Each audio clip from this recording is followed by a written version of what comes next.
Rom Braslavski, a 21-year-old Israeli, was once a young soldier full of life, music, and dreams. On October 7, 2023, he was off duty, working as a security guard at the Nova Music Festival in southern Israel, when everything changed. That morning, Hamas and allied Palestinian fighters launched a deadly surprise attack. The festival ground, once filled with dancing and laughter, turned into a nightmare of chaos and fear. Over 1,000 people were killed, and hundreds were taken hostage. Rom was one of them.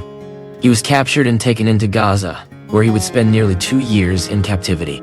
2 long years of silence, darkness, and pain. In a recent emotional interview with Channel 13 in Israel, Rom opened up about the horror he endured. For the first time, he shared that he was sexually assaulted by his captors from the Palestinian Islamic Jihad group. His voice trembled as he described what happened. He said, "It was sexual violence, and its main purpose was humiliation. Its goal was to humiliate me, to crush my dignity." He didn't just speak as a victim. He spoke as a survivor. Rom explained that his suffering became worse when he refused to convert from Judaism to Islam. After that moment, his captors grew more brutal. They blindfolded him for weeks. They stuffed stones into his ears to block out sound. They starved him, giving him barely enough food and water to survive. Then came the order to torture him. He said they tied him up, punched him, and whipped him with a metal cable. Not once, but again and again, several times a day. Imagine living every moment, waiting for the next beating, the next scream, the next pain that might be your last. Rom said he entered what he called a loop, a never-ending cycle of violence and despair. He thought he would die there. Then in August 2025, a video surfaced online.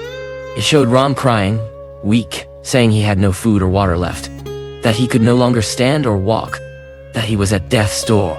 The world saw that video, but no one truly knew the suffering behind it. After that video, Rom said, the worst began. His captors started sexually assaulting him. He described being stripped of all his clothes, tied up, and left completely exposed. He said, "I was wiped out, dying without food, and I prayed to God, save me, get me out of this already." When asked if there were more assaults, his voice broke. He said, "Yes, it's hard for me to talk about this part. I don't like to talk about it. It was horrific. Every day," he said, he would whisper to himself, "I survived another day in hell. Tomorrow morning, I'll wake up to another hell. And another hell." Rom's story is not just one man's nightmare. It's a painful reminder of what war does to people, to the innocent, to the young, to the hopeful. It destroys not only bodies, but spirits. Israel's president, Isaac Herzog, praised Ron for his courage in speaking out. He said Ron showed extraordinary bravery by revealing the horrors he endured, including the sexual assault. Herzog urged the world to understand the scale of crimes committed against hostages, the cruelty, the humiliation, the violence that goes beyond imagination. While Palestinian Islamic Jihad denied the allegations, United Nations investigators had earlier found evidence suggesting that sexual violence had indeed been used against hostages in Gaza. Reports also claimed that similar acts happened during the October 7 attacks. Hamas rejected these findings as baseless, but survivors' testimonies tell a different story, a story of suffering and silence. Ironically, another UN report accused Israeli forces of using sexual violence against Palestinians, showing that cruelty knows no borders, and pain is not one side. Both sides of this conflict carry deep scars, scars that may take generations to heal. Rom Braslavski is now free, but freedom after trauma is not easy. His father said he is slowly growing back to his old self, piece by piece.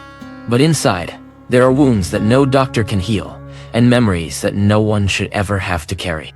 As you listen to this story, take a moment to reflect. War does not just kill, it dehumanizes. It crushes the dignity of men and women alike. It breaks people in ways that can never be undone. The story of Rom Braslavski is not just about one man's suffering. It's a call for humanity. A call to remember that behind every statistic, behind every headline, there is a life, a family, a soul crying out for peace. And until the world learns to see that, we will keep creating more Roms, more victims, more pain. Let this news be a reminder that even in the darkest places, the human spirit can survive, speak, and rise again. Because silence protects no one. Speaking out saves lives. Rom Braslavski's story is a stark reminder of the profound human cost of conflict. Let his courage inspire us to seek peace and stand against all forms of violence. If this story moved you, please like this video, share it, and subscribe to Unreal Headlines for more essential stories that demand to be heard. Your support helps us bring these critical narratives to light.